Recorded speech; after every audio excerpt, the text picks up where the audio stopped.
afin que nous atteignions la perfection de Christ. Que nous soyons pleinement, profondément équipés. Et nous croyons que ce matin, je vais préparer une nourriture spécifique pour chacune de nos âmes. Afin qu'en mangeant la parole, nous deviendrons cette parole. Seigneur, nous te louons de ce que tu nous as envoyé un prophète. Et la lettre audio de Frère Branham Alivé disait insister sur cette promesse. Les nations ne connaissent pas l'importance d'un prophète. Mais Israël en connaît vraiment assez.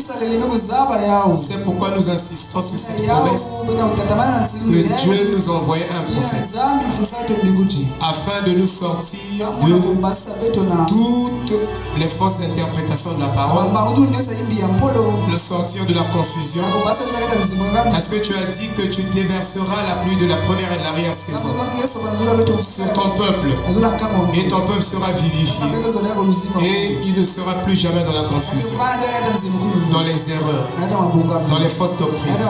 C'est pourquoi ce matin, Père, nous venons à toi et nous réclamons le Saint-Esprit pour chacun de nous, afin qu'il soit l'interprète de la parole en ce matin dans nos âmes, afin que nous saisissions la vision et que nous devenons cette vision. Que la gloire te revienne.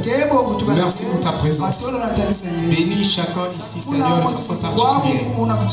Bénis le diacre, bénis les administrateurs, bénis les pianistes, bénis les interprètes, bénis quiconque ici, Seigneur, mes frères, mes sœurs, de façon spécifique, et apporte-leur des bénédictions spécifiques pour 2023-2024.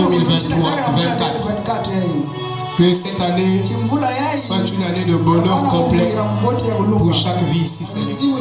Et que toute la gloire te revienne. Dans le nom de Jésus-Christ, te disons grand Amen. Merci.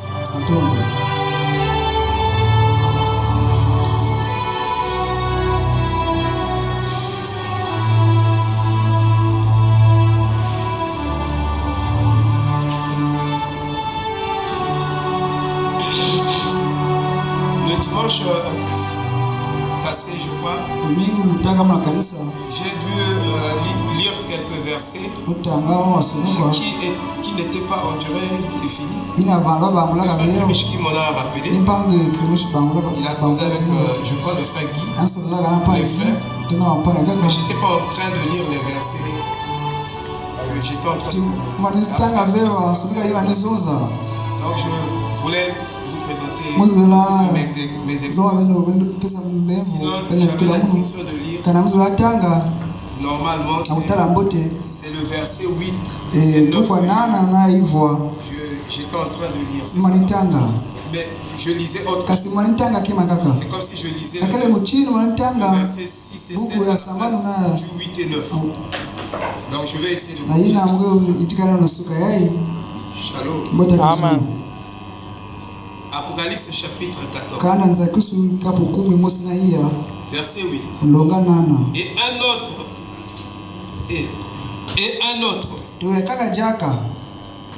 Un second ange suivi. Parce que ça déforme tout. Parce que quand je commence au verset 6, et 7 c'est le premier ange. Maintenant c'est le verset 9 qui nous concerne. Et un second ange suivi et disant, elle est tombée, Babylone, qui a abreuvé toutes les nations du vin, la fureur de son impudicité. Et un troisième ange les suivit en disant d'une voix forte, si quelqu'un adore la bête et son image, et reçoit une marque sur son front, sur sa main. Il boit lui aussi du vin de la fureur de Dieu, versé sans mélange dans la coupe de sa colère, et il sera tourmenté dans le feu et le souffle, devant les saints anges et devant l'agneau. Amen. Amen. Amen. Shalom. Merci beaucoup. Que Dieu soit loué. Merci. Bienvenue. Ah, tu es devenu comme moi, hein? C'est juste. Et Dieu va t'aider. Amen. Amen. Merci. Je suis un chrétien de dimanche. C'est pas ça, ma chérie. C'est comme ça que tu m'appelles, non? Chrétien de dimanche. Je vais sortir de ce groupe. Je vais compléter une écriture pendant que vous êtes assis. Luc chapitre 6. Verset 40. Luc 6, 40. En tout cas, j'ai vraiment maintenant vraiment du mal à voir. Ça, il n'y a rien à faire. Vraiment, ça se confirme. Le disciple n'est pas plus grand que le maître. Mais tout disciple accompli sera comme son maître. Amen. Amen. Frère, aura le travail encore.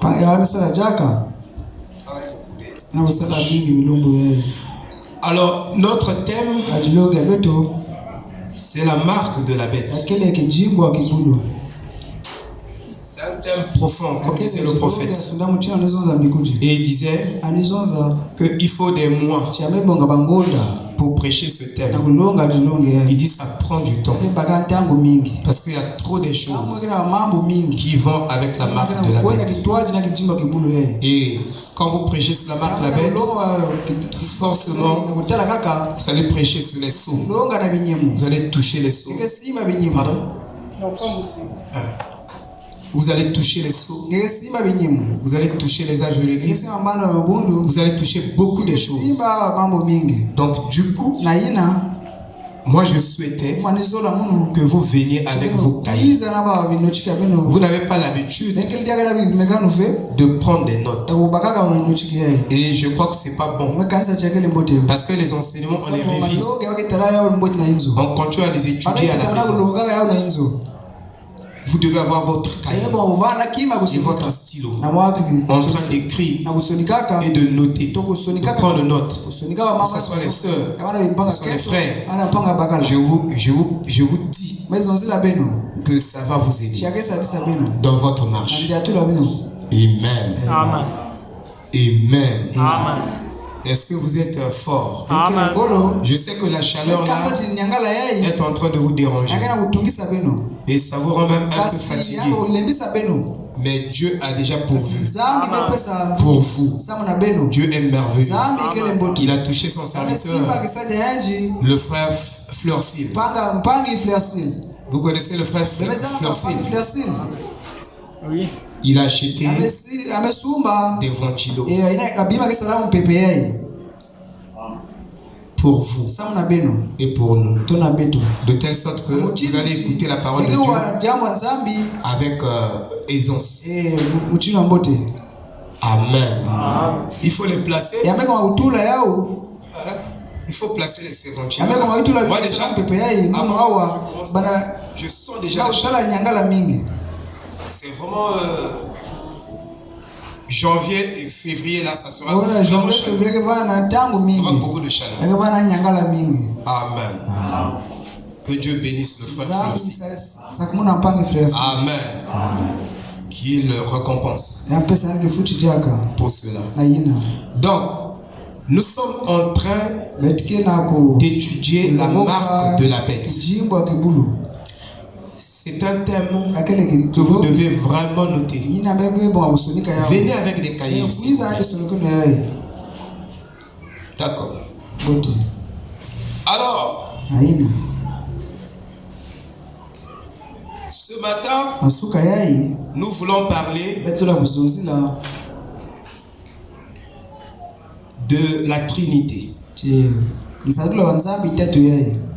Nous voulons parler de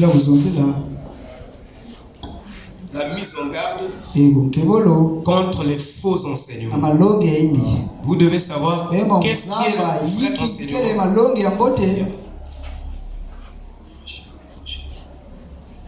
Vous devez savoir qu'est-ce qui est le vrai enseignement.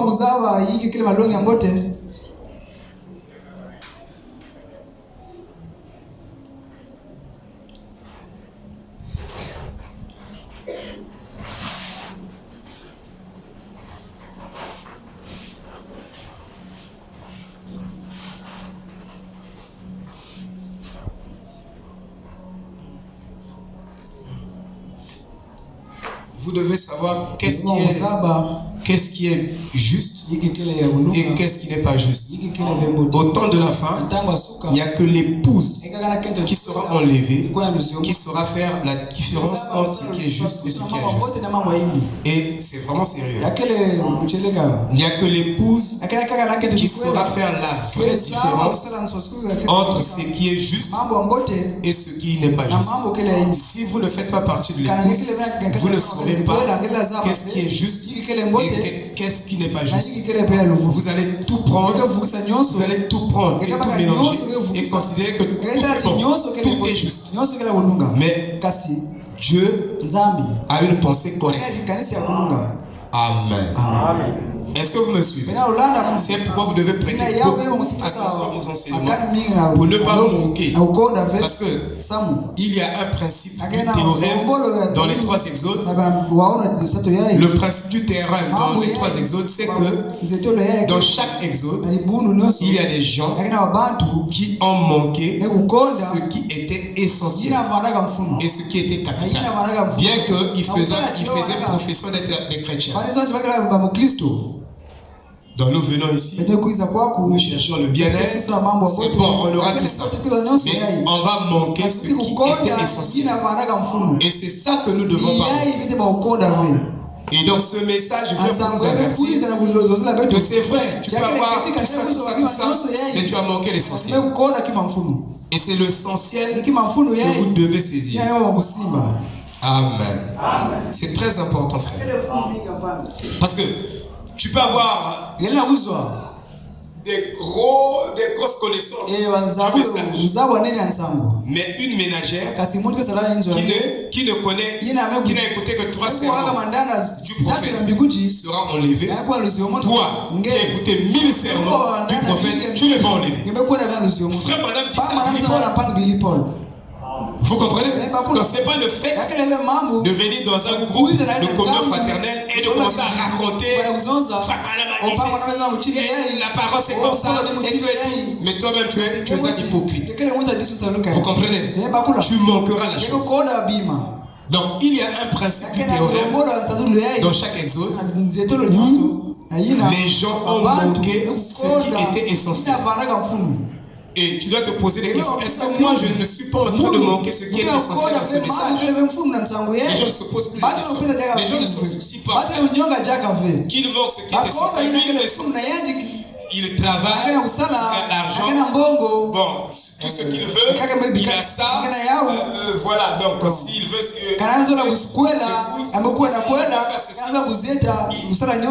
mais tu es en train de manquer ce qui est essentiel. C'est que Dieu a destiné pour toi, pour cet âge ici. C'est ça, c'est ce qu'on appelle la prédestination. La prédestination, ce n'est pas dire, moi, vous avez ce Dieu, je n'irai pas le faire. C'est pas ça la prédestination. Parce que le mot prédestination, ce n'est pas comme ça que Dieu l'a défini. Que moi-même, si je ne vais pas moi l'église, je reste moi à la maison, parce que j'ai prédestiné mon fils de Dieu, j'irai toujours au ciel. C'est pas ça la prédestination. La prédéfinition de la prédestination. C'est très sérieux. Parce que quand vous ne prenez pas le mot, un mot dans sa substance, tu manques la partie essentielle de ce mot-là. La prédestination ne disait pas que moi je vivrai au ciel, je ne suis samukele mwana nzambi to mwana kato nzambi aja mesamila ve atamekuwa na vitu kwa zote tatu na dibundu na utala mukele mwevuka muni meni veve ni muchindo ya vemba mdula lukubu wewa kuzaba mbangudula ketika ina pango na mekupesa lelo kanisa veba mambo lelo kanisa veba mbangudulu kasi meku huwa ina mbiguchi mekuzonza est-ce que vous comprenez? C'est très essentiel. Parce que comme même si je reste pour moi,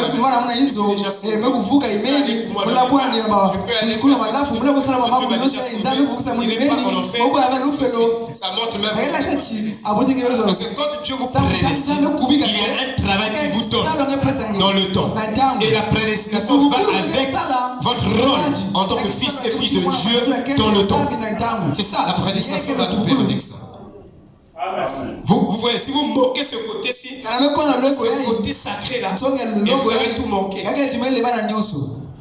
Et Dieu, même si vous sauve par sa grâce, mais vous n'aurez aucune récompense. Amen. C'est pourquoi nous venons, nous devons enseigner pour que vous compreniez ces choses. Donc, un disciple affermi sera comme le maître. Mais il ne va pas dépasser. Personne ne peut dépasser Jésus. Ni toi, ni moi, personne ne peut dépasser Jésus. C'est impossible. Alléluia. Alors, quand Jésus parlait, le disciple n'est pas plus grand que le maître, mais tout disciple qui est équipé par son maître sera comme son maître. Alors Jésus voulait nous avertir des faux enseignements et des faux enseignements. Vous voyez, frère? Il voulait nous avertir qu'il y aura des vrais enseignants et des faux enseignants. Nous allons lire quelques écritures. Alors, si vous êtes assis sous un faux enseignant, certainement, vous allez recevoir la marque là. Si Dieu ne vous épargne pas pour trouver un échappatoire pour vous, forcément vous aurez recevoir la marque. C'est pourquoi vous verrez que même à la fin, pendant que nous partons, proche de l'enlèvement, il y a beaucoup de gens qui vont sortir des églises. Dites Amen. Des églises où ils ont été sous des faux ministères. Des ministères que Dieu n'a jamais confirmés. Vous dites, mais ils ont fait des miracles. Mais oui, ils ont fait des miracles. Ils ont fait des prodiges. Mais ils étaient antichrists. Qui peut dire Amen? C'est pourquoi pour nous, ce ne sont pas les miracles, les prodiges qui valident un ministère, mais c'est l'enseignement. Quand l'enseignement n'est pas de Dieu, alléluia. Voyez-vous? Attendez, je vais faire le commentaire de Martin Luther. Il y a beaucoup de nous qui ne lisent pas Martin Luther. Mais c'est lui qui a fait le il devait même sauver les frères de l'histoire des bons. Il devait faire ça. Que c'était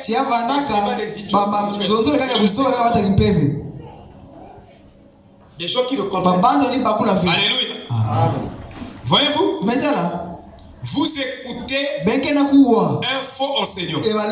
Alors votre pensée sera remplie de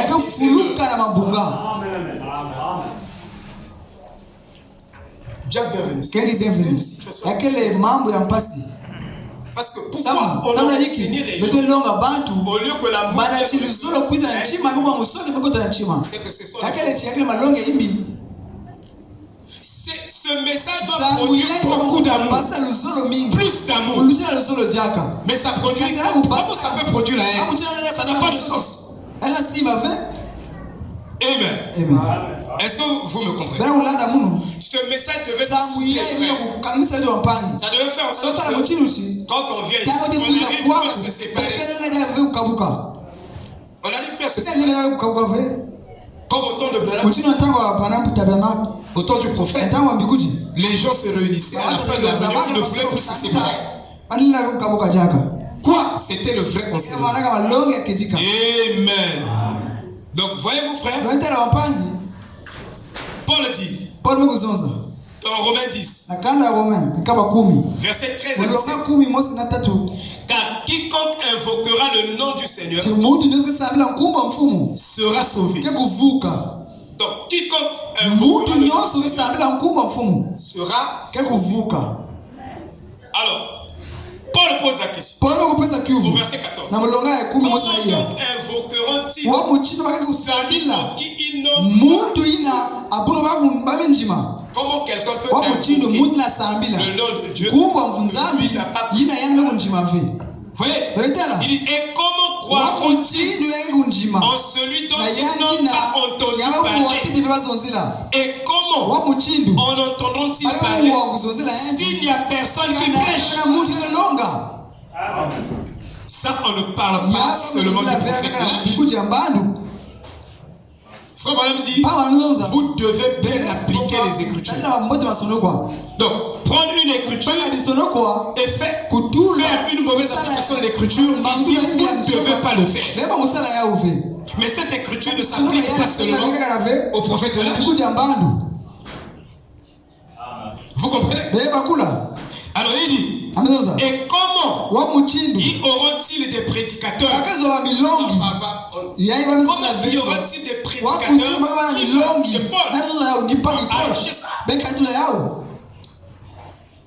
s'ils ne sont pas envoyés, selon qu'il est écrit, qu'ils sont beaux les pieds de ceux qui annoncent la paix, de ceux qui annoncent de bonnes nouvelles. Mais tous n'ont pas obéi à la bonne nouvelle. Aussi Ésaïe dit-il, Seigneur, qui a cru à notre prédication? Et si la foi vient de ce qu'on entend et ce qu'on entend, maintenant écoutez le commentaire de Martin Luther. Parce que je répète, si vous ne recevez pas non seulement avec des fautes, des erreurs, forcément, si vous n'avez pas assez de grâce, vous recevrez la marque. Parce que la marque de la bête est d'abord appliquée sur le front. Or, le front, c'est la mémoire. Parce que la mémoire est dans le front. Ainsi de suite. C'est pourquoi nous insistons sur la vraie, la bonne doctrine. Amen. Il y a d'abord la croyance, puis les actions. Les actions ne doivent pas précéder la croyance. Sinon c'est de l'hypocrisie.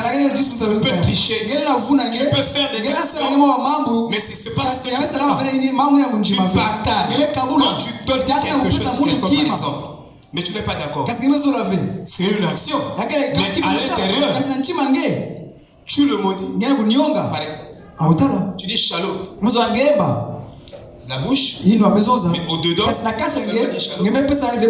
c'est pourquoi ça doit être d'abord la croyance et les actions vont suivre. Et si vous avez des fausses croyances, ça produira des mauvaises actions. Forcément. Frère Madame dit, pourquoi vous voyez une jeune fille marcher avec le dos dans la rue? Il dit parce que il y a dans l'église de Jésus un prédicateur qui n'a pas su garder son poste. Frère Madame dit ça. Qui a enseigné, qui a mal enseigné cette jeune fille. Amen. Nous parlons de façon globale. Martin Luther dit ceci. Il commente Romains. Il dit, quoi qu'ils disent, qu'il écoute, il se vante en vain. À moins qu'il n'écoute des véritables prédicateurs. Car écouter de faux prophètes signifie écouter un faux prophète, c'est ne pas écouter. Parce que ça vous changera. ça vous bénira pas. Vous n'avancerez pas. Vous comprenez? Parce que les gens ne prennent pas l'accent sur le fait d'avoir un vrai souffle. Vous voyez, si je trouve parce que je vais le corriger. Si je fais le mais si c'est il fait des il peut pas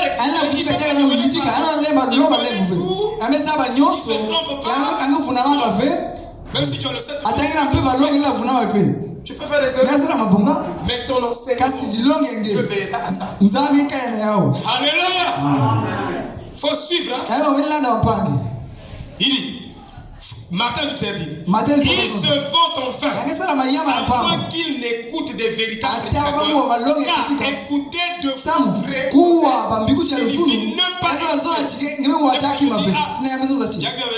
apporte ta parole, quiconque apporte ta parole, il faut discuter avec moi là-bas. Il pose des questions. J'ai abordé ça dans ce sens. Très important. Est-ce que vous comprenez? Dans l'échange. Je dis oui, mais tu peux aborder ça dans ce sens. Parce que je dois être sûr que mon enseignement est pur. On sera sévère. Nous les vous comprenez? On va nous, je crois que beaucoup de prédicateurs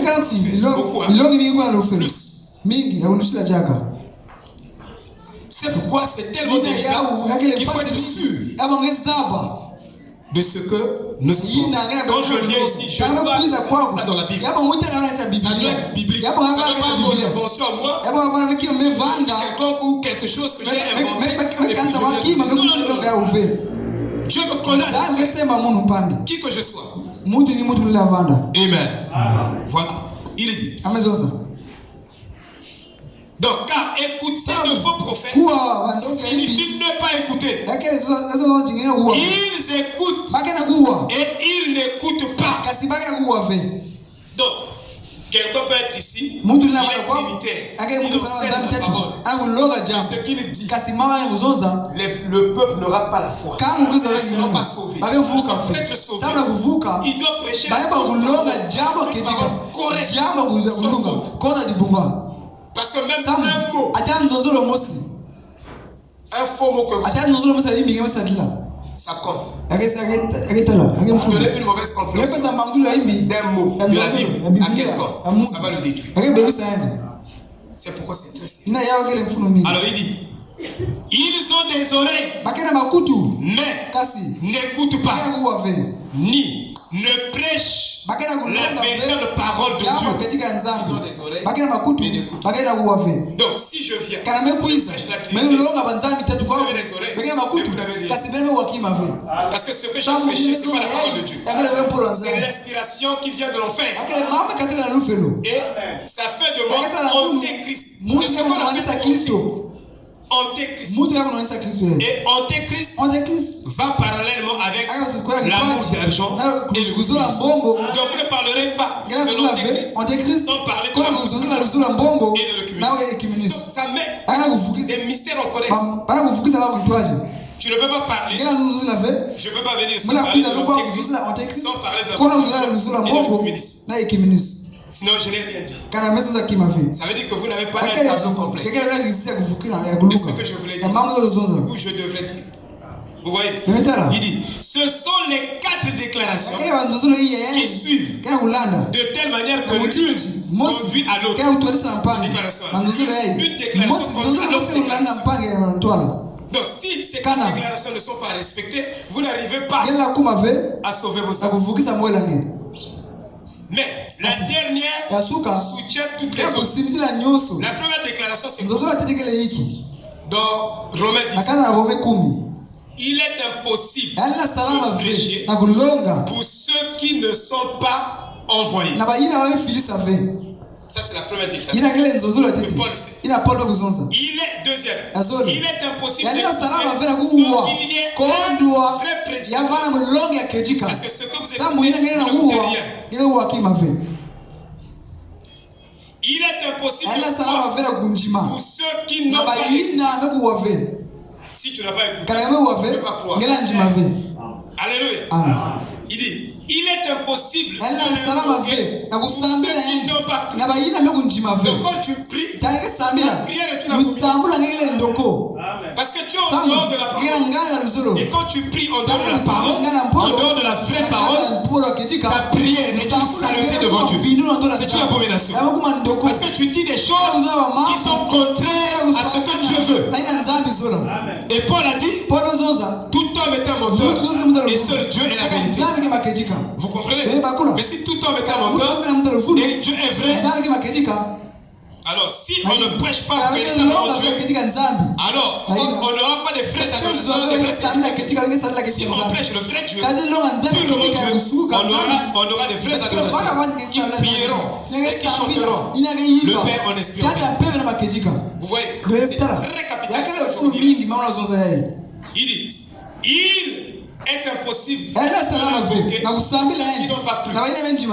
À celle-ci doit être ajouté il est impossible d'être sauvé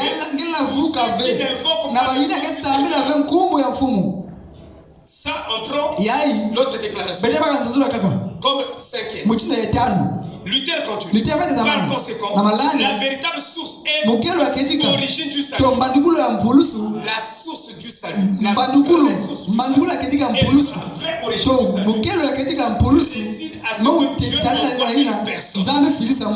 un vrai ministre de la parole. Donc, Dieu alors c'est un ça nous avons là une véritable source, une véritable origine du salut. Nous avons une chance de sauver nos âmes. Sinon, on sera dans la distraction. Ça je vous dis. Alors il dit un véritable ministre de la parole. S'il n'en voit aucun, alors ceux qui prêchent des faussetés. Et leur prédication n'en est pas une. En effet, il serait mieux pour eux de ne pas prêcher. Et aussi, ceux qui écoutent des erreurs. Et il serait mieux pour eux de ne pas écouter. Ça c'est le commentaire. Au lieu de divertir les gens,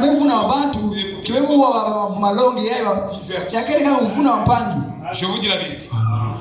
Le problème, c'est que Dieu nous envoie ou un ministre qui a le salut. Amen. Vous comprenez? Au moins nous avons une chance d'écouter Dieu. Sinon, c'est l'homme qui nous parle. Alors, je vous dis que nous avons une chance. Voyez-vous? Comprenez-vous cela? C'est pourquoi nous sommes de mettre en l'église contre les faux enseignants trinitaires. Et nous allons aborder la Trinité. Vous allez voir que beaucoup de gens, des prédicateurs, sont soit trinitaires ou unitaires. Or, Dieu n'est pas un trinitaire. Dieu a condamné la Trinité. Et la Trinité est une doctrine païenne. Et nous allons démontrer ça sur toute la ligne. Ce n'est pas la doctrine de Dieu. Mais pourtant, même dans le message, la Trinité est prêchée. Donc faire de Jésus-Christ son propre Père, tu es un trinitaire. Jésus était un homme, il était aussi Dieu. Mais il était aussi Christ. Et Paul dit que si vous ne croyez pas que Jésus est le Fils de Dieu, ça veut dire que vous êtes antichrist. Ils avaient la vraie révélation de la divinité. Alléluia. Amen, amen. Parce qu'en dehors d'une parole confirmée, et je vous dis, en dehors de la parole confirmée, en dehors de la parole confirmée, ce que la dénomination presse, ce n'est pas la parole. C'est les dogmes et les credos. Donc, en dehors de la parole confirmée, ils n'ont aucune parole. Ce qu'il prêche, ce sont les erreurs. Regardez, je vais vous emmener ici. Frère Branham est en train de décrire la Trinité dans les sons du temps. Au paragraphe 170. Il dit, remarquez rapidement ici quelque chose de réel. Pendant que nous concluons, remarquez Apocalypse chapitre 16, verset 13 à 14. Si vous voulez le noter, je n'aurai pas le temps de le demander. J'aimerais me rassurer que vous le voyez. Maintenant, remarquez, cela sonne entre la 6e et la 7e. Remarquez, nous allons terminer dans un petit. Si vous pouvez encore patienter sur le nous terminons maintenant. Remarquez, paragraphe 238. Apocalypse 16, verset 13 à 14. Entre la 6e et la 7e coupe, il y a 3 esprits semblables à des grenouilles qui sortaient de la bouche de quelqu'un. Donc, 3 esprits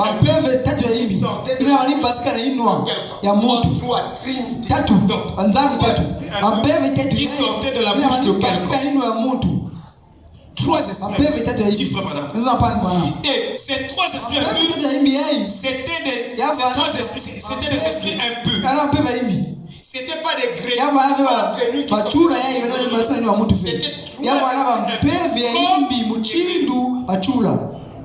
Il y a une comparaison.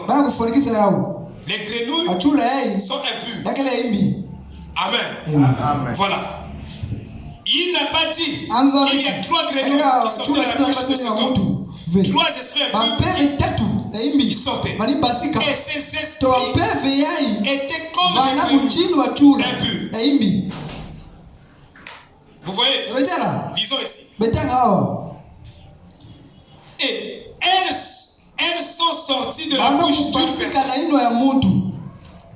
3 esprits de la bouche. Apocalypse 16.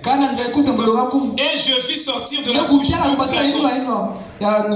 la bouche de la bête, de la bouche du faux prophète, 3 esprits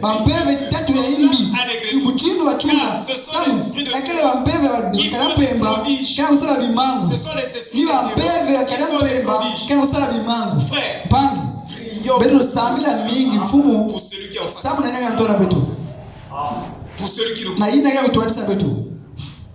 nous devons être sûrs que celui-là, je peux me reposer parce que c'est Dieu qui l'envoie. Si Dieu l'envoie, quand Dieu vous envoie, il vous accompagne. Il ne vous laisse pas partir. Vous devez être sûr. C'est très important. Il dit 3 esprits sont dans les buts. Ce sont des esprits de démons qui font des prodiges et qui vont faire les rois de toute la terre afin de les rassembler pour le combattre. Pour le combat tout un jour. Tu Dieu tout-puissant. Ces esprits impurs, c'était d'abord un qui sortait, c'était le dragon. Le dragon, qui est Satan. Amen. La bête et le faux prophète. Selon Apocalypse chapitre 12. On continue. 4e son. Je pense ça.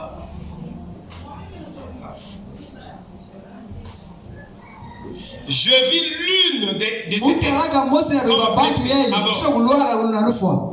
et il vient qui était le dragon Satan. Le dragon rouge. Parce qu'il avait donné l'autorité à la bête. Satan va donner à la bête. La bête c'est Rome. Et la bête c'est le régime papal. Dans le régime des papes. Dans ce régime-là, il n'y a pas qu'un seul pape. La bête qui monte, la bête qui descend. Donc il y a un pape qui monte, il y a un qui descend, Vous comprenez? C'est un régime papal. C'est une succession. Vous comprenez? Amen. Et il y a eu des blasphèmes ainsi de suite. Donc nous sommes en train de vouloir parler de... Et vous verrez que je vais arriver à la totalité. Je fais un briefing pour atteindre l'objectif. Sinon, je ne veux pas atteindre pour aujourd'hui. 2 Corinthiens chapitre 11, verset 13. Ces hommes-là sont de faux apôtres. Ils sont faux parce qu'ils enseignent des faussetés, des ouvriers trompeurs déguisés en apôtres de Christ. Vous comprenez? Mais ils ne prêchent pas la vérité. Vous voyez? Ils prêchent le mensonge. Ils prêchent le mensonge. C'est-à-dire leur motif. Ils peuvent citer le prophète. Mais ce qu'ils citent, ils ne sont pas un avec ça. Alléluia. Il est en train de citer le prophète. Mais il a un autre objectif. Et un autre but. Pour ce qu'il est en train de citer. Et souvent, il cite en défaveur du troupeau. C'est les faux apôtres. Donc, en défaveur des brebis. Et il cite une écriture qui le met toujours au-dessus des gens. Qui le met toujours au-dessus des gens. Alléluia. C'est ça le faux prophète. Ou le faux apôtre. Suivez-moi très bien, frère. Amen. Amen. Verset 14. Et cela n'est pas étonnant, puisque Satan lui-même se déguise en ange lui-même. Il n'est pas étrange que ces ministres aussi se déguisent en ministres de justice.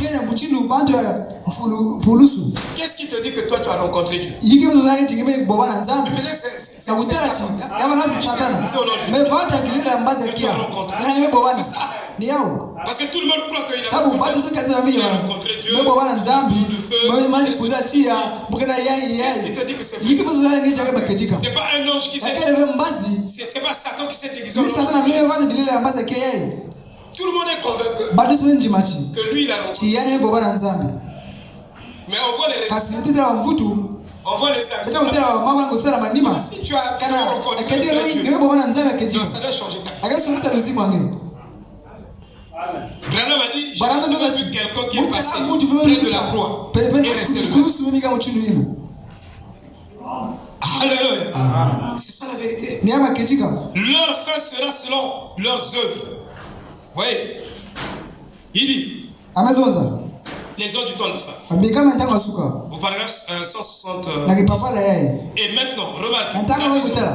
Êtes-vous prêts? Amen. Une trinité d'esprit. Maintenant, mon frère de missionnaire, restez tranquille.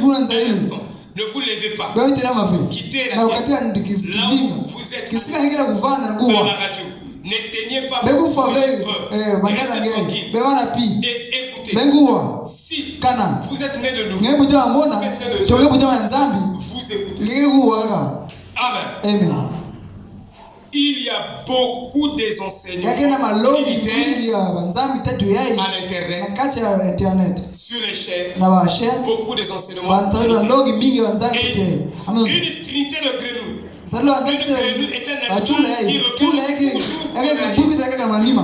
Elle ne regarde jamais, elle va. Elle regarde d'où elle vient.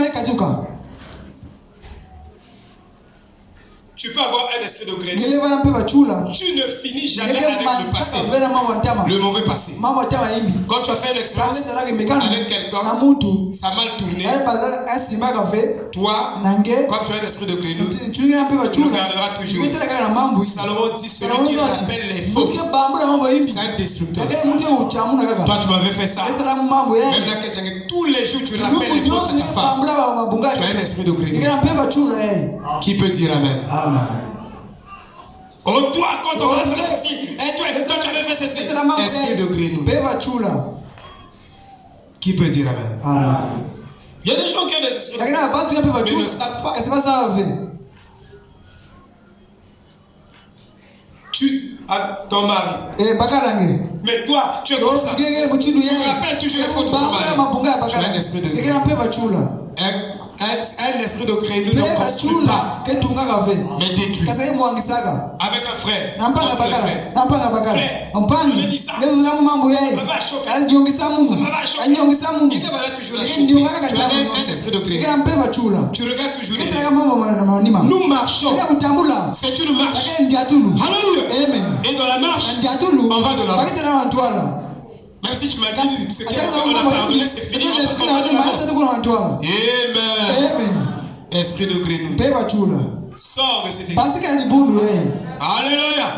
Entre nous, que notre passé. Oublions ça. Allons vers. Courons vers la gloire. Dieu nous a destinés. 3 esprits un peu. Esprit distinct. Il dit. Elle regarde. Oui, n'est-ce pas? La doctrine trinitaire. Où la doctrine trinitaire a-t-elle pris naissance? La Trinité. La doctrine trinitaire a pris naissance en 325 avec Constantin. C'est là-bas que la doctrine de la sinon, les premiers croyants catholiques, ils marchaient sur les pas des apôtres. Ils marchaient sur les pas des apôtres. Ils baptisaient même au nom du Seigneur Jésus-Christ, comme les apôtres. C'est en 325 qu'ils ont tout changé. Ils ont introduit la doctrine païenne de la Trinité dans la religion catholique. Ça part de... Amen. Amen. Nous allons remonter ça. Frère,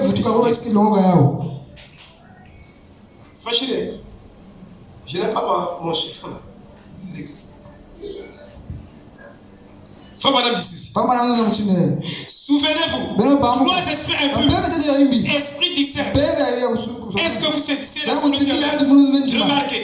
Il regarde au concile de Nicée, là où la doctrine de la Trinité a pris naissance. Pas dans la Bible. Cette chose-là n'existe pas. Il regarde au concile de Nicée, à Nicée, à Rome, là où la Trinité a pris naissance. Remarquez d'où il vient. Remarquez. Et la Trinité de grenouille est sortie d'une ancienne Trinité. La Trinité de grenouille est sortie d'une ancienne Trinité. Frère Banam est précis. La Trinité de grenouille. La Trinité de grenouille, c'est le Notre Père. Au nom du Père, du Fils et du Saint-Esprit. C'est une Trinité de grenouille. Et cette Trinité de grenouille est sortie de l'ancienne Trinité que nous allons étudier tout de suite. L'ancienne Trinité égyptienne. Là-bas, ils avaient Osiris. Ça, c'était des anciennes trinités. Et de là est sortie la trinité que les catholiques utilisent, que les gens utilisent. Est-ce que vous comprenez? C'est très important ce que nous sommes en train de dire. Amen. Suivons encore. De l'ancienne trinité qui est leur mère. Elle a donné naissance à une nouvelle trinité. D'où est-elle sortie? Une trinité. Le dragon. Vous voyez la bête et le faux prophète. Une trinité nouvelle. Quand ces grenouilles sont sorties, comme ça, remarquez, elles étaient tout le temps là. Mais ce n'était contre le 6e et la 7e que ça a été manifesté juste avant que les sceaux soient ouverts pour le révéler. Car par le message du 7e jour, les mystères de Dieu seraient révélés. Toutes ces choses de Trinité, ces faux baptêmes, elles devaient être manifestées. Que Dieu nous aide à voir la vie. Il continue. Toujours les hommes tournent la femme. Au paragraphe 72. Donc, l'enseignement de Balaam, pas la prophétie de Balaam. Ça, c'était très bien. Ça, c'était Dieu. La prophétie de Balaam, c'était Dieu. C'était bon. Combien croient cela? L'Assemblée dit Amen. La prophétie de Balaam était tout à fait exacte. Parce qu'il ne pouvait rien dire d'autre. L'onction de Dieu ne pouvait rien dire d'autre. Donc là, Balaam avait la vraie onction mais quand il prêchait, il n'avait pas l'onction de la filiation. Il n'avait pas la vraie onction quand il apportait la parole. Donc, quelqu'un peut avoir une onction sur lui, il prie pour le malade, il prophétise, mais il n'a pas l'onction de l'enseignement. L'onction du vrai enseignement ne vient que par les fils de Dieu. Amen. C'est la vraie onction qui nous sauve. Il dit l'onction de Dieu ne l'a rien dit d'autre. Et Dieu l'a confirmé en prouvant que c'était la vérité. Mais c'était l'enseignement de Balaam. Maintenant, comparez ça à Matthieu 24. Il dit déçoit, mais les trinités et tout leur enseignement est faux. Tout leur enseignement est faux. Voyez, les choses du genre faux, antichrist. J'espère que ça ne vous blesse pas. Ne raccrochez pas. Il dit ces téléphones. Ne vous levez pas pour sortir. Restez bien tranquille. Et voyons si le Saint-Esprit ne va pas nous le révéler et nous le prouver. Peu importe ce que vous croyez, restez bien tranquille et écoutez. Demandez à Dieu tout. Alors, vous verrez si vous êtes une ronce ou un chardon. Quelle est votre position? Voyez-vous? Attends. Je vais vous donner l'origine de la Trinité. Et beaucoup de nos enseignants, c'est les Trinités. Mais la Trinité, qui est une force qui a d'abord quitté les rangs des païens, Amen. Ainsi, si ce n'est pas seulement un fort enseignement, et un fort enseignement est appelé l'enseignement de l'Antéchrist. Et cet enseignement a pour inspiration l'enfer. Comprenez-vous ça? La vieille Trinité,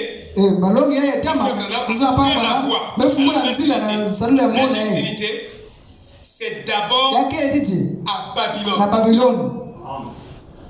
La vieille Trinité, c'est d'abord à Babylone. Faut pas de la vieille Trinité, c'est d'abord à Babylone. Il dit, a ouvert la voie à la vieille Trinité. Il dit, dans la vieille Trinité, c'était Anu. C'était un Dieu. On l'appelait le Père de Dieu. Après Anu, venait Ea.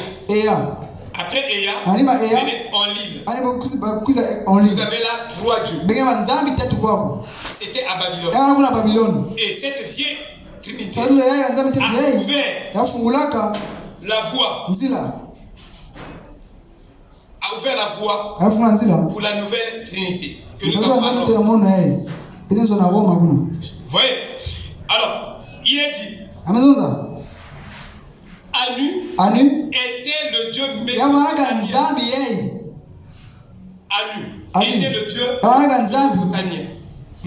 mésopotamien du ciel, un membre de la première divinité, comme Enlil et Ea. On l'appelle aussi Enlil. Il était le père des dieux, comme la plupart des dieux du ciel. Quoique théoriquement, le plus élevé. Donc, Anu c'était le père. Et Ea, c'était le dieu de la sagesse. Et Enlil, le dieu du vent. Donc, à Babylone, on adore le vent. À Babylone, on adore le soleil. À Babylone, c'est une trinité de Dieu. Est-ce que vous me suivez? Donc, on prie Dieu, 3 dieux. Il dit, cette triade babylonienne, trinité, a traversé toutes les autres nations païennes, inclut la Grèce et Rome. Ça a commencé par Babylone. Cette doctrine de la Trinité à la chrétienté, au conseil de Nicée, en 325. Après Jésus-Christ. Mais elle tient son fondement qui trouve son origine. Parce que c'est Satan qui a inspiré à chaque nation païenne, nous les païens, avant que les gens nous viennent en Afrique, dans ta famille, on a donné peut-être, mais on refuse ça. Dans chaque famille, de Dieu. De façon moyenne, 3 dieux. Donc il y a le Père, il y a le Fils, il y a le Saint-Esprit. Donc nous sommes des nations païennes. Nous sortons du paganisme où on adorait des faux dieux. 3 dieux. Et le premier Dieu, c'est le Père. Le deuxième, c'est le Fils. Le troisième, c'est le Saint-Esprit. Et Frère Branham dit donc Christ est révélé dans sa propre parole. Il dit, si vous faites du Fils, Jean 1:1, il devient aussi le Père. Il dit, vous bouleversez toute la Bible entière. Vous comprenez? Donc, quand on prie le Père, mais en passant par le Fils. Parce que tout ce que le Père veut faire, lui le Père, il l'a fait dans le Fils. Tout ce que Dieu a fait, tout ce que tu dois demander à Dieu, c'est ce que Jésus a fait pour toi, son Fils. Ça doit être Amen. Amen. Ici, nous avons dans Chronique, chapitre 16, verset 56. Car tous les dieux des peuples, tous les dieux des nations, Israël qui avait le vrai Dieu, il y avait un seul Dieu. Israël, ils avaient des dieux, beaucoup de trinités de dieux. Il dit, car tous les dieux des peuples sont des idoles, et l'Éternel a fait les cieux. Tous les dieux des nations sont des idoles. Cette trinité particulière est composée par Osiris, ça, en Égypte, cette divinité. Osiris, le père, Isis, la mère, Urus, l'enfant. Mais il y a plusieurs autres. Le concept de la Trinité ne se trouve pas dans la Bible. Vous ne trouvez pas le concept de la Bible. Ça vient du diable. Qui peut dire Amen? Amen. Vous voyez, pourtant, presque toutes les églises de la chrétienté enseignent que Dieu est une Trinité. Et on baptise au nom du Père. Vous savez ça. Alléluia. Ça, c'est un auteur. Wikipédia déclare une triple déité, quelquefois, s'est référé à une triplicate. Il dit triplé. Vous savez même Tom Sawyer est une divinité. Je vais vous montrer ça tout de suite.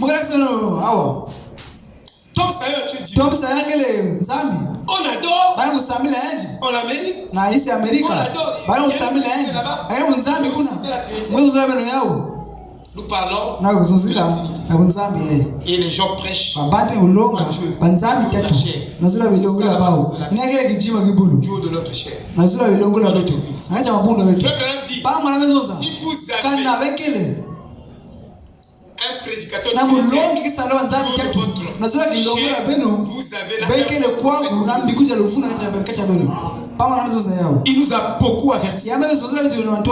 Parce que si nous ne savons pas les avertissements du prophète, il est l'aigle, il a vu loin il a vu le mal. Comment le diable il doit nous avertir. C'est une vraie sentinelle. Amen. Et je vous dis que aujourd'hui, le message est plein dans la clinique. Je vous dis, une triple déité, quelquefois, c'est référé comme triplé, triplicata, tripartite, trinitaire, triadique, comme une trinité. Qui sont adorés comme ceux. Regardez, trois déités qui sont adorés comme ceux. C'est comme on dit Dieu le Père, Dieu le Fils, Dieu le Saint-Esprit. On dit Jésus, il est Dieu lui-même. Donc, c'est adoré comme il est le Fils, il est le Père. Mais on adore comme une seule personne. C'est la même chose que nous sommes en train de faire au milieu de nous. Il dit, de telles déités sont communes à travers le monde de la mythologie. Le nombre est une longue histoire de notre foi. Quant aux associations mythiques, Carl Jung, frère, il faut lire aussi l'histoire des églises. Soyez pas borné. Limité. Carl Jung considérait l'arrangement des déités d'un archétype dans l'histoire de la religion. Et quelle est la trinité grecque? La triade olympiade qui est composée de Zeus, roi des dieux. Zeus, roi des dieux. Athéna, la déesse de la guerre. Et Apollon, dieu du soleil. De la culture de la musique. Dans la culture grecque, Zeus est le nom de Nimrod. Zeus, Nimrod. Dans la culture grecque, c'est Nimrod. Athéna, Sémiramis. Et Apollo, Tamus. Ces noms sont mentionnés dans la Bible comme les dieux de la race des Juifs apostates déchus. La Trinité romaine, c'était Jupiter, le père des dieux, et le roi des dieux, et Juno, qui était sa sœur, et mère. On dit que Hercule avait la force de 20 personnes. C'est juste si j'ai téléchargé le film de Hercule. Donc il était capable. Il te dit il te casse.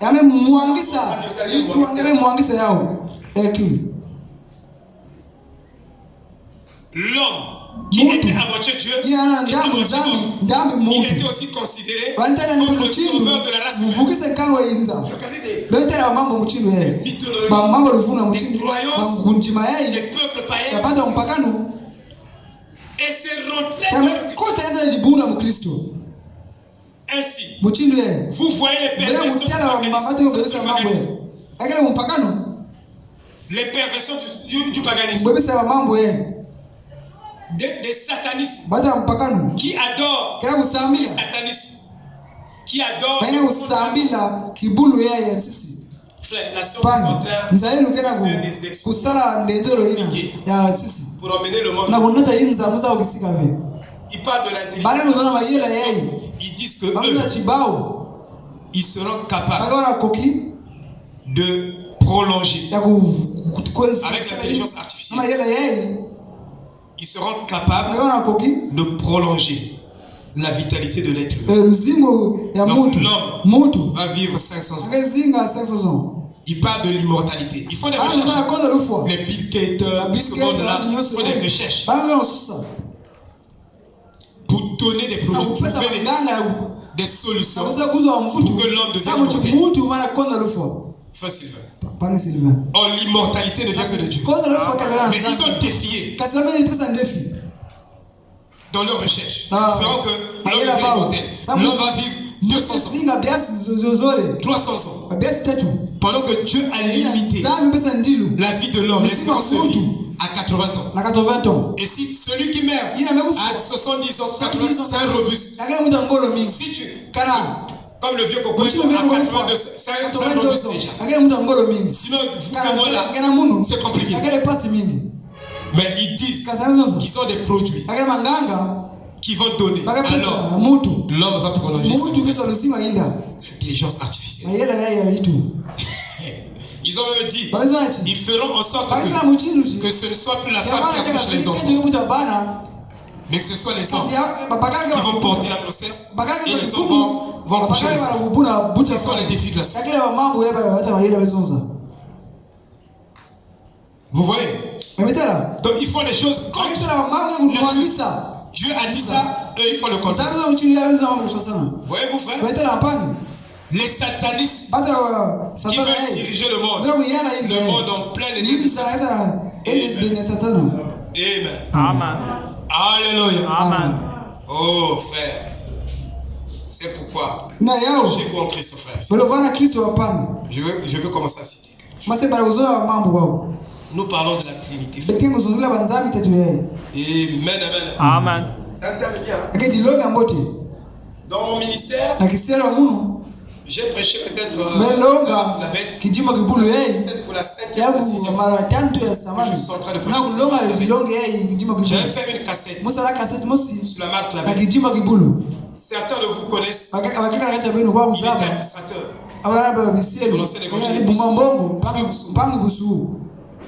C'était un vieux de nous tous. Il a pris la cassette là. Il a dit Pasteur Blaise, que tu montes, que tu descends, je te donnerai jamais cette cassette. Je ne peux pas te donner ça. Il a pris la cassette, il est parti. On a dit mais je voulais répliquer pour les autres frères. Il dit non. Je prends ça, je vais. Ça l'enseignement très bien. Ça va vous positionner. Qui peut dire amen? Qui peut dire amen? Amen. Alors, Frère Branham disait, ça fouillait ça dans les bornes. La citation là. Ceux qui disent, oh non, tu as des témoins. Frère Branham dit ceci, qu'il serait mieux pour vous. Il dit, il serait mieux pour vous que vous participiez même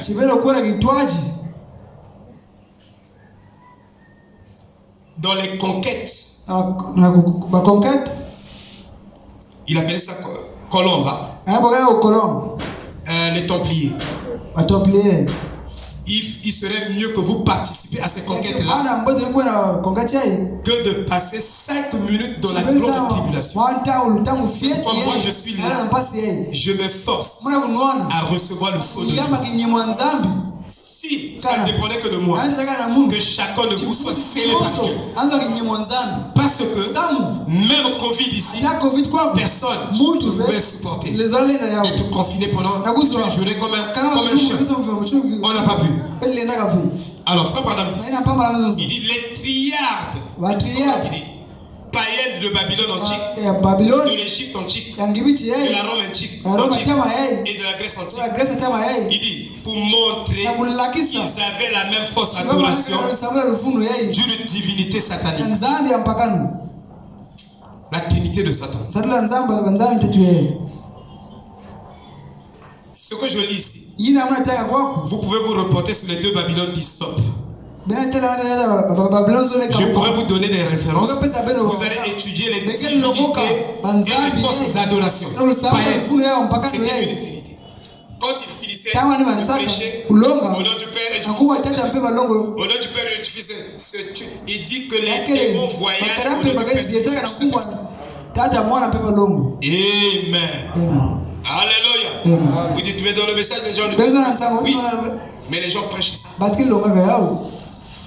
En le plaçant maintenant, avec Jésus-Christ. Il prêche ça. Ça, je vous dis la vérité. Et c'est des fausses doctrines. Amen, amen. Oh là là. Je lis encore ici. Je fais quelques commentaires pour vous donner une grande lumière. On n'est pas pressé. Hein? On court pas. Je peux faire des pauses quand je prêche. Au temps de la fin, l'évangile est prêché par émotion. Or, l'esprit nous dit autant de la fin. Nous devons minimiser les émotions. Un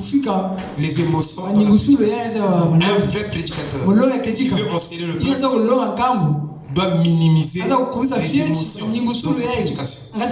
C'est le prédicateur qui nous fait sauter. Amen. Si on change un prédicateur, donc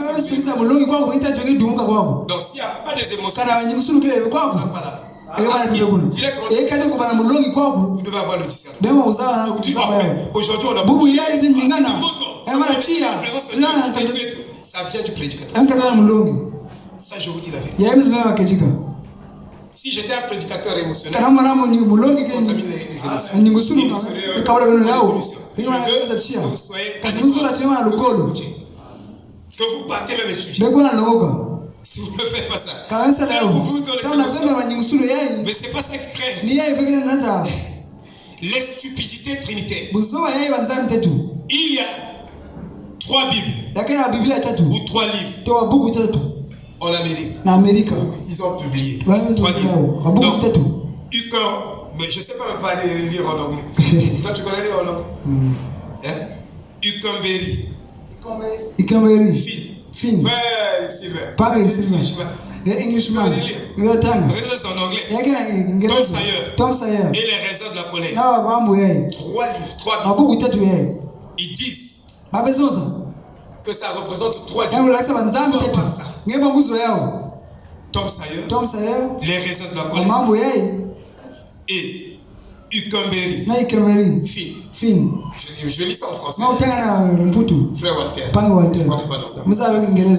Vous comprenez? Donc ça, c'est des stupidités que nous avons dans le monde. Mais les gens vont dans cette idée. Ils croient ça. Et ils pratiquent ça. Amen. Mais ça n'a rien à voir avec Dieu. Dieu n'est pas trois. Il n'y a qu'un seul Dieu, frère. Il n'y en a pas deux. Il est jaloux de sa gloire. Le pape Pie 12 a dit Marie est montée corporellement. Ils disent que Jésus a eu son ascension. Mais le pape confirme devant l'église Marie, la mère de Jésus, est montée corporellement. Marie est morte et enterrée. Le pape 12 Pie 12 dit que Marie est montée corporellement. Il a été déporté aussi dans l'ascension de Marie. Ça est là, comme une fausse doctrine prêchée par l'église catholique. Allez-y dans l'église catholique, comment dire l'ascension de Marie. Vrai ou faux? Il y a l'ascension de Marie qui fait partie de leur doctrine. Quand vous écoutez l'ascension de Marie, Marie a été enlevée physiquement vivante. Elle n'a pas connu la mort. Mais nous savons qu'il n'y a que 3 personnes dans l'Ancien Testament qui n'ont jamais connu la mort physique. Le premier c'était Enoch. Le deuxième était Élie. Le troisième était Jésus. Alléluia. Amen. Vous voyez? Mais dans le Nouveau Testament, frère Manon nous enseignait, il y a Jésus qui a fermé les enlèvements dans l'Ancien Testament. Il a fait les 3 enlèvements dans le Nouveau Testament. Autrement dit, lui-même le premier a été enlevé dans le Nouveau Testament. Deuxième enlèvement, ça sera l'enlèvement de l'épouse physiquement parlant. Troisième enlèvement, ça sera l'enlèvement de Moïse et Élie avec les 144 000 juifs qui seront scellés par leur message. Ça fera 3 enlèvements. Vous comprenez? Mais d'où vient l'ascension? Et ce que le pape continue.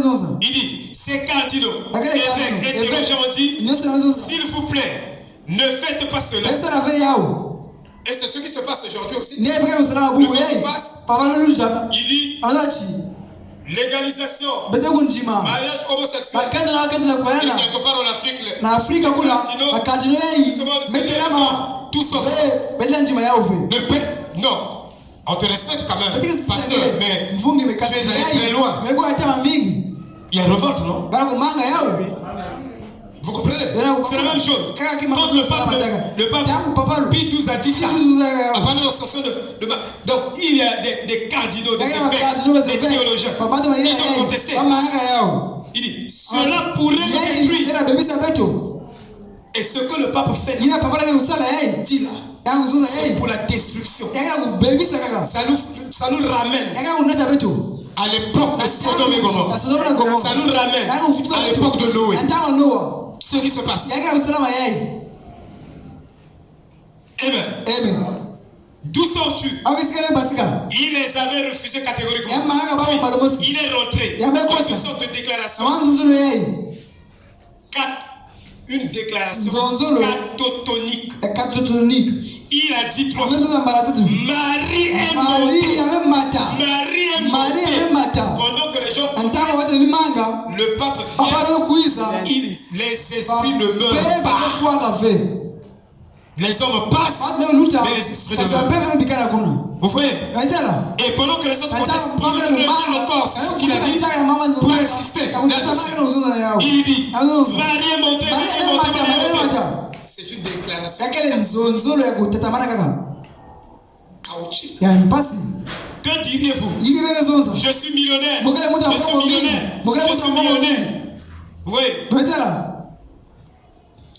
C'est un Saint Maquero. Je vous le dis, quelque chose sans le dire. Hein? Je l'ai soufflé. Obtenez-vous.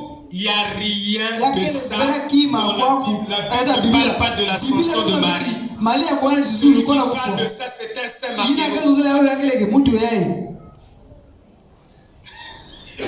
Amen. Ah oui, regardez. Mais c'est la vérité, frère. Vous voyez? Vous comprenez? Amen.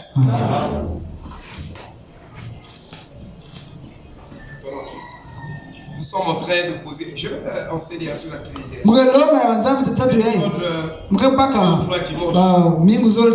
y a trop de détails qu'il faut donner. Et c'est important. N'est-ce pas? Voilà, nous devons être fondés. Il faut que nous soyons bien enseignés. Ne pas aller camper de gauche à droite ou rire derrière. C'est séduction. Les choses inventées.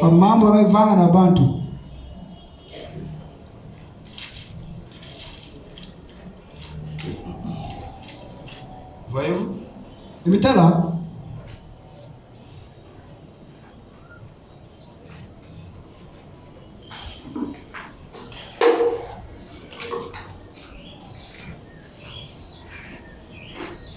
C'est pour dire, frère, que si toi tu es sauvé et si toi tu vas t'échapper à la marque de la bête, ça ne dépend pas de toi, de celui qui veut ou de celui qui court.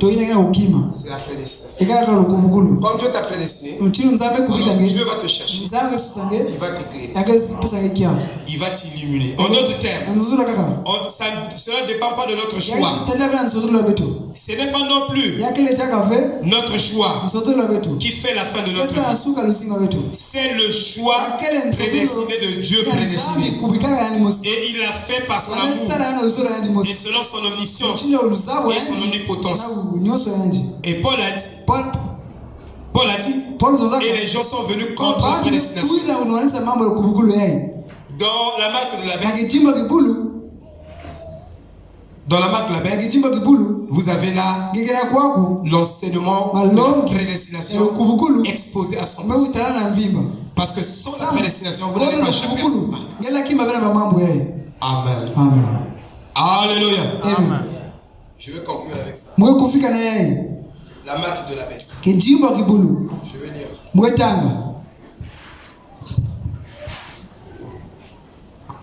Maintenant, il y a des questions sur des passages de l'Écriture que je cite. Vous n'avez qu'à mettre ça. Je vous donnerai la référence.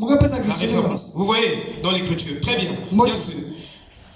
qu'on a juste un peu de temps comme ça. D'habitude, quand nous étudions cela à fond, nous prenons des semaines et des mois. Tous les passages de l'écriture, nous les passons en revue. Tous les passages de l'écriture. Nous faisons suivre les gens dans leur Bible.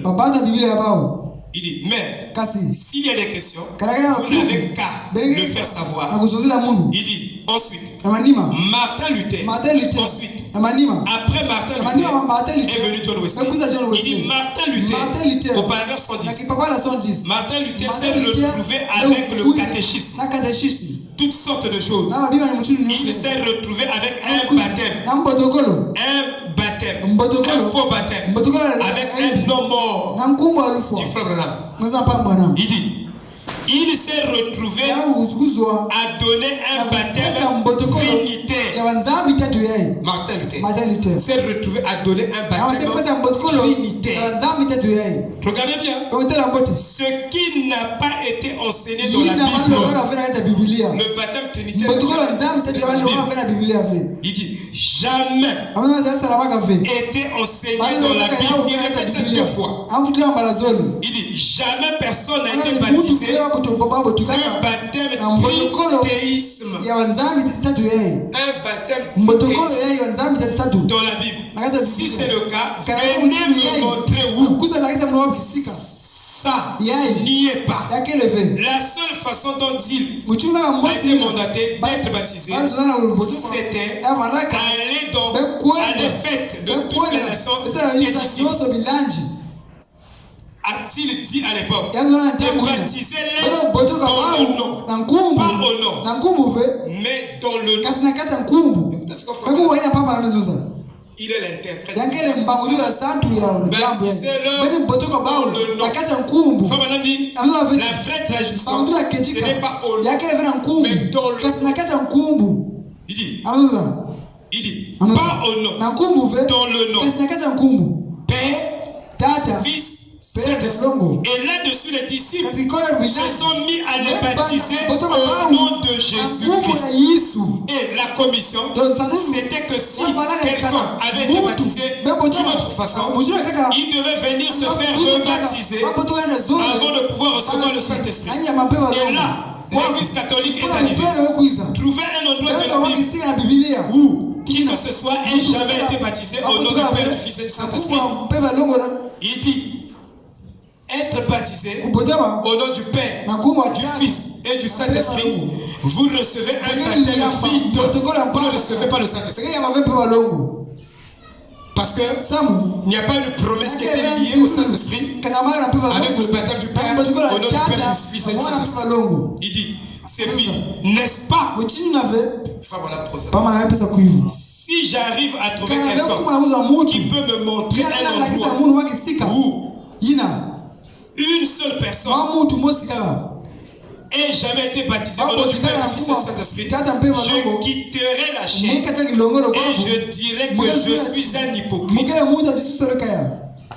Si quelqu'un avait été baptisé d'une autre façon, il devait venir se faire rebaptiser au nom de Jésus-Christ pour recevoir le Saint-Esprit.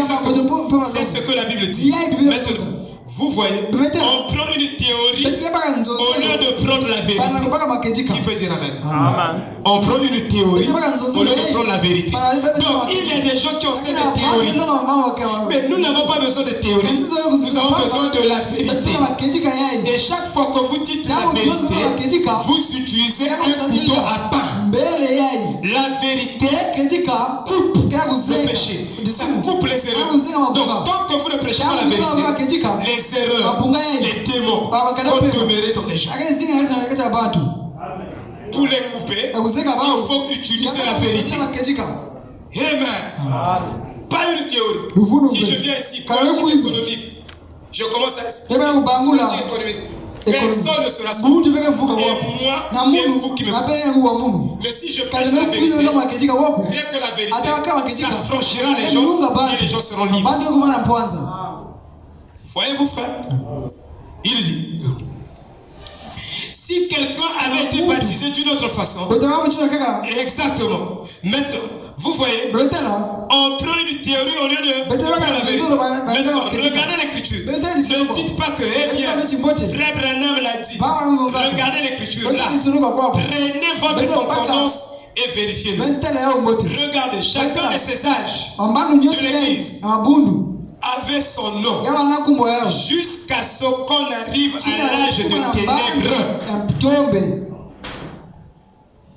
C'est à l'âge de Tchatchir que la Trinité a été introduite. Je dis bien dans l'âge de Tchatchir. Et l'âge de Tchatchir est appelé l'âge de ténèbres. C'est à cet âge. Et quand la Trinité est introduite, Martin Luther le baptême du et il commence à les Wesleyens. Vous comprenez? Il dit jusqu'à ce qu'on arrive à l'âge de l'église des ténèbres. Et regarde le type de ça. Dans l'église orthodoxe, l'église, l'époque de l'âge le plus sombre pour les juifs, c'était quand Akab, dans la vague de prospérité. Après, dans l'époque où Israël était plus loin de Dieu que toutes les époques, c'était l'époque où Israël était plus riche, encore plus prospère. Donc la prospérité n'est pas forcément le signe que Dieu est à côté de nous. Ce n'est pas aussi le contraire. Parce qu'il faut regarder quelque chose, une seule chose, avec deux angles pour être équilibré. Alléluia. C'est ça la vérité, frère. Il dit Akab, le grand roi, qui l'avait précédé. Avant ça, Israël était en plein essor, en pleine croissance. Et Akab est venu, un gros frontalier, un état de tiédeur, et est allé épouser cette petite princesse Jézabel, qui était une idolâtre. Et il l'a fait entrer. Et a fait entrer l'idolâtrie en Israël. Vous vous souvenez de ça, n'est-ce pas? C'est très beau. C'est très beau. Quand le protestantisme a épousé le romanisme, ils ont ramené l'idolâtrie dans le christianisme à l'âge des ténèbres. Donc à l'âge de Tchatchir, c'est là où les protestants et les catholiques se sont mariés. Il y a eu mariage. Dans l'âge de Tchatchir. C'était l'âge des ténèbres. Exactement, géographiquement. Et dans cet âge-là, il n'y avait que peu de chrétiens qui ont résisté. Je vais montrer ça ici. Il n'y avait que peu de chrétiens qui ont résisté à la conversion. Ils étaient dans un état de tiédeur. Dans le chef-d'œuvre, il décrit l'âge de Tchatchir. Le chef-d'œuvre au paragraphe 113. Maintenant, les historiens, souvenez-vous, et vous qui allez écouter cette bande, vérifiez-le. Et vous verrez si c'est bien juste. L'église est morte à Nicée, à Rome. Quand elle a adopté des dogmes et des credos. Ça c'était en 1925. Au lieu de la parole originelle, qu'est-ce que c'était? Dieu avait démontré par cette première église qu'il était Dieu. Dans l'âge d'Éphèse, Dieu avait démontré qu'il était Dieu. Il avait une église parfaite. Mais l'église, comme toutes les autres semences, elle doit tomber en terre et mourir. Donc, elle est tombée en terre dans l'âge de Tchatchir. Elle est morte. Elle a perdu sa force. Vous savez, j'ai lu un livre là, dernièrement. Quelqu'un avait écrit un livre. Il parlait du Dieu silencieux. Vous l'avez peut-être lu. J'ai oublié. Je pense que c'était Brumbach. Non, je ne suis pas sûr du nom de l'auteur, mais il n'arrive pas à me rappeler. Je l'ai dans mon bureau, le Dieu silencieux. Il disait, Dieu, pendant 1000 ans, de l'âge des ténèbres de Tchatchir, est resté là, sans même bouger là-bas. Et il a regardé les fidèles martyrs aller dans la fosse au lion et être brûlés par les Romains. Des assassinats de tout genre. On déshabillait les femmes complètement. On mettait le feu à leurs cheveux longs avec du goudron et on les brûlait. Souvenez-vous, les cheveux courts, c'est à Babylone que ça a commencé au début. Les femmes chrétiennes avaient les cheveux longs. Et frère Branham, normalement, les jupes des sœurs devaient économiser la balayure de la ville de Porto. Il n'y aura plus Averda. Mais Averda, c'est les sœurs du message qui portent leur robe et leur nettoient toute la ville de Porto des démons, des poussières et des microbes. Alléluia! Vous comprenez, non? Est-ce que vous comprenez? Oh, les cerveaux ne dites pas amen. Mais dites amen.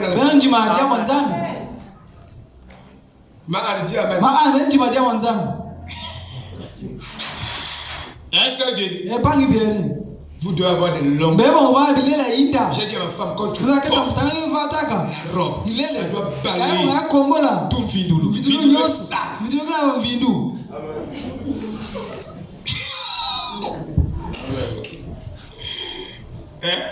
Alléluia.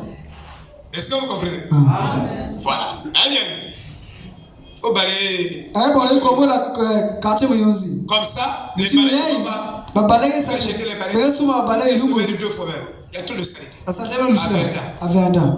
Averda, c'est vous. C'est vous les sœurs.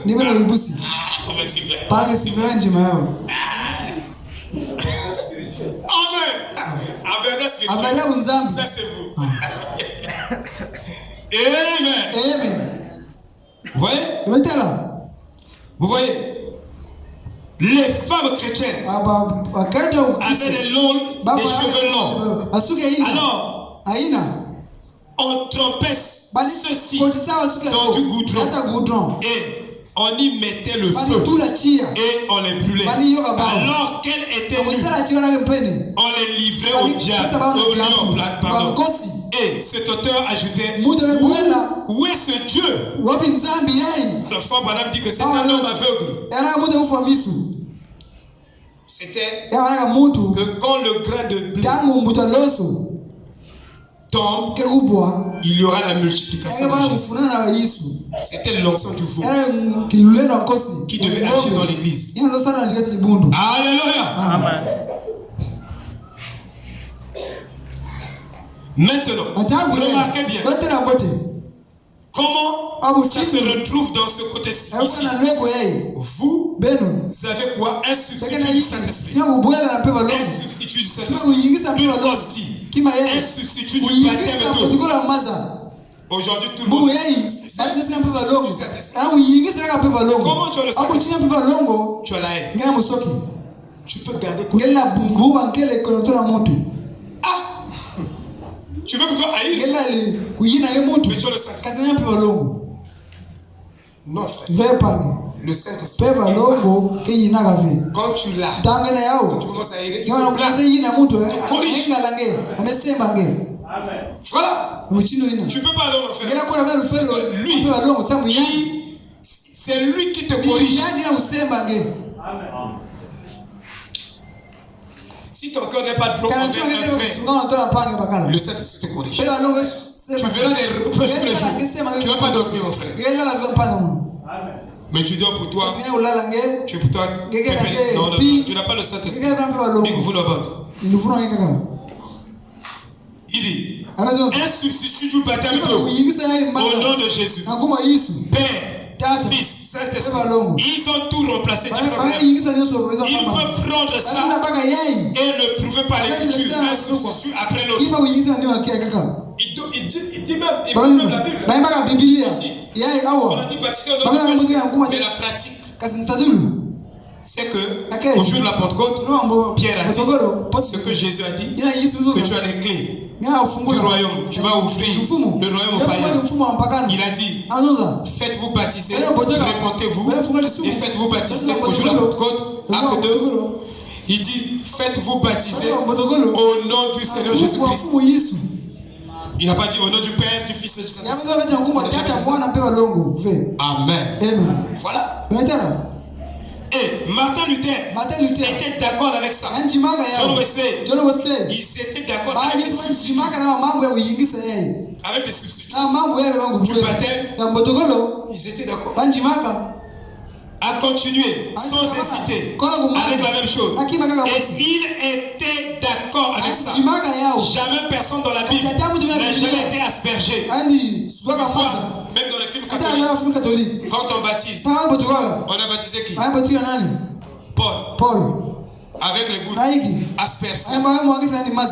On prend l'eau, on asperge sur la tête. Non. C'est le baptême par immersion, dit Frère. Ça, c'est un faux baptême. On doit tomber dans l'eau. Les gouttes. Non, ça ne marche pas. C'est tout le corps qui doit se plonger dans l'eau. Qui peut dire Amen? Oh, ils ont des substituts. Jamais personne dans la Bible n'a jamais été aspergé. Ça n'a jamais existé. Ça n'a jamais existé dans la Bible. Absolument aucune commission, ni aucun ordre de le faire. Mais vous le permettez quand même. C'est vrai. Vous le permettez. Ils sortent. Ils prennent cette petite salière et ils vous aspergent avec ça. Pourquoi? C'est l'église catholique qui a commencé ça. Et vous y pliez. Il dit, c'est ça. Un homme disait l'autre jour, il disait, vous n'êtes pas seulement un homme catholique, vous êtes... J'ai dit non, frère, je suis un protestant. Je proteste contre ça. C'est vrai. En tant que ministre de l'évangile, avec les enfants de Dieu, si vous êtes un